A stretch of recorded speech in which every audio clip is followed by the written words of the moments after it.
ഏറ്റവും വേദനിപ്പിക്കുന്ന ഒരു കാര്യത്തെ കൂടി ചേർത്ത് വെച്ച് പറയേണ്ടതുണ്ട്. നമ്മുടെ നാട്ടിലേക്കൊക്കെ കയറി വരുന്ന മനുഷ്യർ, ആ മനുഷ്യരെ അപരവൽക്കരിക്കുവാൻ എത്ര സുഖമാണ് നമുക്ക്.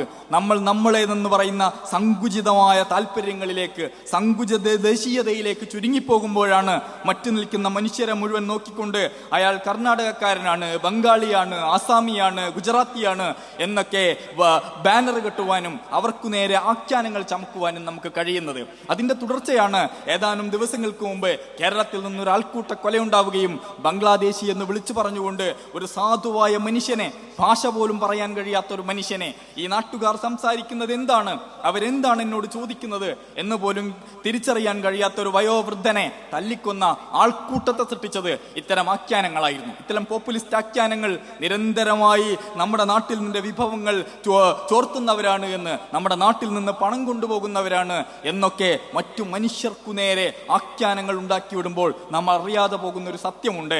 ആ സത്യം നമ്മളും ഇതുപോലെ, ലോകത്തെല്ലാ മനുഷ്യരും ഇതുപോലെ സഞ്ചരിക്കുകയും ആ സഞ്ചാരങ്ങളിൽ നിന്ന് വിഭവങ്ങൾ കണ്ടെത്തുകയും അവനവന്റെ കുടുംബത്തിലേക്ക് ആ വിഭവങ്ങൾ എത്തിക്കുകയും അങ്ങനെ പരസ്പരം സമാഹരിച്ചും നൽകിയും ശേഖരിച്ചും കൊടുത്തും ഇങ്ങനെയാണ് ഈ സമൂഹത്തിന്റെ അടിത്തട്ട് ജനത മുന്നോട്ട് പോയിട്ടുള്ളത്.